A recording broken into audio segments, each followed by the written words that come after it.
Ever wondered how Bitcoin works? It's a question that's been on many minds since its inception in 2009. Bitcoin is an innovative electronic payment system that allows you to send money to anyone, anywhere in the world, without needing permission to create an account.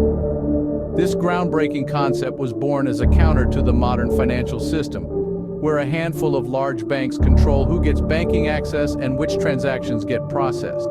Bitcoin, developed anonymously by a person or group known as Satoshi Nakamoto, offers a decentralized alternative to this centralized banking system. Unlike traditional banks, Bitcoin operates without a central authority. This means the flow of money is not controlled by any single entity, but rather by a network of computers running the Bitcoin program. Bitcoin is more than just a digital currency. It's a revolutionary system that operates without a central authority. At the heart of Bitcoin lies the concept of the blockchain ledger and mining.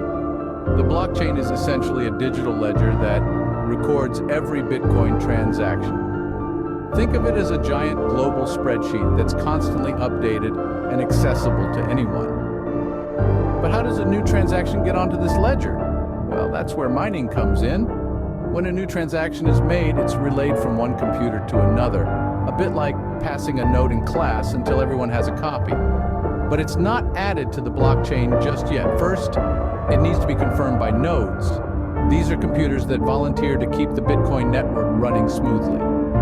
About every 10 minutes, a node will take the latest transactions they've received and add them onto the blockchain. This process, known as mining, involves solving complex mathematical problems.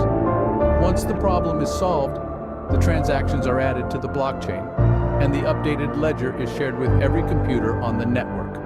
Thus, the Bitcoin program creates a vast network of computers, each contributing to the processing and recording of transactions. But why was Bitcoin necessary? What problem does it solve?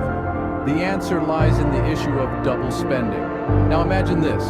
You're in a digital marketplace and you have a single digital coin. You decide to buy two items at the same time from two different sellers using the same coin. In the physical world, this is impossible, but in a digital space, it's a very real risk. This is the double spending problem, the risk of a digital coin being spent twice, causing a breach in trust and a breakdown in the system. Bitcoin elegantly solves this problem. How? By establishing a rule that transactions must first be kept in memory before being written to the ledger. Every 10 minutes, a random node in the network adds the transactions from their memory to the ledger. This updated ledger is then shared across the network, and any conflicting transactions are removed. Bitcoin, therefore, serves as a secure solution to the double spending problem, ensuring the integrity of transactions. To fully grasp how Bitcoin works, we need to understand a few key concepts. Let's start with consensus. In the Bitcoin network, consensus refers to an agreement among all participating nodes on the validity of transactions. This decentralized agreement process ensures transparency and trustworthiness in the network. Next, we have blocks. Think of a block as a ledger page recording the most recent transactions. Once a block is filled, it's added to the blockchain in a linear chronological order. Then there's the block reward.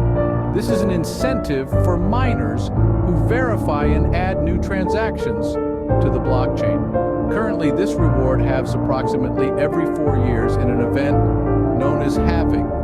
Lastly, we have public and private keys. These keys are part of Bitcoin's cryptographic security. Your public key is like your email address, and your private key is like your email password. These components work harmoniously, making Bitcoin a viable, secure, and revolutionary form of electronic payment.